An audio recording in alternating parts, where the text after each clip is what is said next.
வணக்கம் ஃப்ரெண்ட்ஸ், இன்றைக்கி நம்ம புதுக்கோட்டை சமையலில் ரொம்ப சூப்பரான ரெசிபி டிஃப்ரெண்ட்டான ஊர்லேருந்து இன்றைக்கி கொண்டு வந்திருக்கேன்.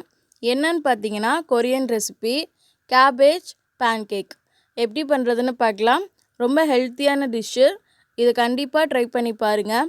டிஃப்ரெண்ட்டாக சாப்பிட்றதுல எல்லாருக்கும் பிடிக்கும். அதனால் டிஃப்ரெண்ட்டாக இந்த ரெசிபியை செஞ்சு பாருங்கள். செய்கிறது ரொம்ப சுலபம்தான், பொருட்களும் ரொம்பவே கம்மி தான். இந்த கேபேஜ் பேன்கேக்கை எப்படி பண்ணுறதுன்னு பார்க்கலாம். அதுக்கு முன்னாடி நீங்கள் நம்ம சேனலை முதல் தடவை பார்க்குறீங்கன்னா புதுக்கோட்டை சமையலை சப்ஸ்கிரைப் பண்ணி பெல் ஐக்கானையும் கிளிக் பண்ணிக்கோங்க. இப்போ நம்ம வீடியோக்குள்ளே போகலாம்.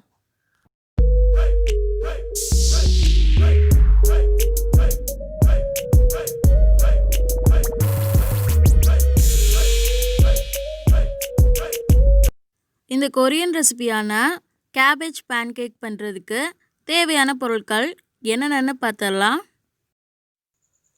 முட்டைக்கோஸ் ஒரு 100 கிராம் அளவுக்கு எடுத்திருக்கேன். முட்டை 3 எடுத்திருக்கேன். உருளைக்கிழங்கு 1.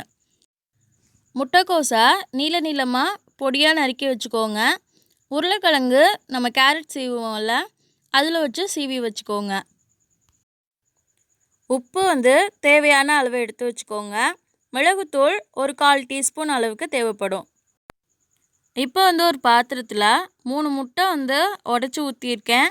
அதை உள்ளே சேர்த்துக்கிறேன்.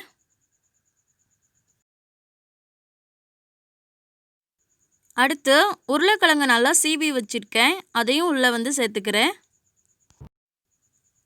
அடுத்து முட்டைக்கோஸை பொடி பொடியாக நான் கட் பண்ணி வச்சுருக்கேன் நீளமாக, அதையும் உள்ளே சேர்த்துக்கிறேன். இப்போ இது எல்லாத்தையும் ஒன்றா மிக்ஸ் பண்ணி விட்டுடலாம்.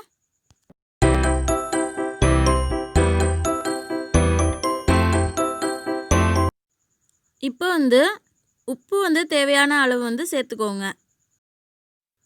மிளகுத்தூள் ஒரு 1/4 டீஸ்பூன் அளவுக்கு எடுத்திருக்கேன், அதை உள்ளே ஆட் பண்ணிக்கிறேன்.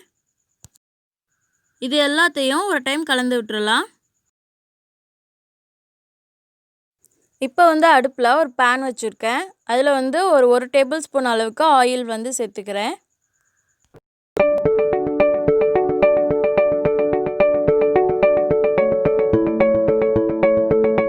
இப்போ நம்ம கலந்து வச்சுருக்கோம்ல, அதை இப்போ உள்ளே சேர்த்துக்கலாம்.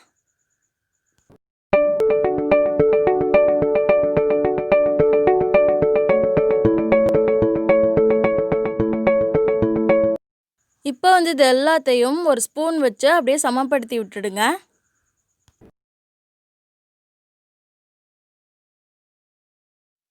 இப்போ ஒரு பிளேட் வச்சு திருப்பி போட்டுக்கலாம். ஒரு 4 நிமிஷம் வெந்ததுக்கப்புறமா இந்த மாதிரி திருப்பிக்கோங்க. இப்போ அடுத்த பக்கத்தை வேக வச்சிடலாம். அதே பேனில் நம்ம எடுத்து வச்சுருக்கோம்ல, அதை அப்படியே உள்ளே சேர்த்துட்டோம்னா பின் சைடும் நம்மளுக்கு நல்லா வெந்து வந்துடும்.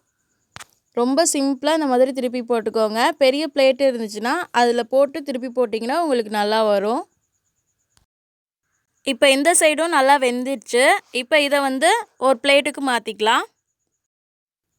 ரொம்ப சூப்பராக நல்லா ரோஸ்ட் ஆகி நம்மளுக்கு ஹெல்த்தியாக வந்திருக்கு பாருங்கள் கேபேஜ் பேன்கேக். ரொம்ப சிம்பிள், பார்த்துருப்பீங்க இந்த ரெசிபி எப்படி பண்ணுறதுன்னு.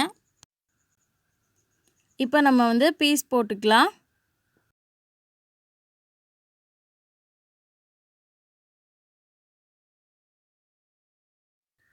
கேபேஜ் பேன்கேக் ரொம்ப சூப்பராக நம்மளுக்கு ரெடி ஆகிருக்கு.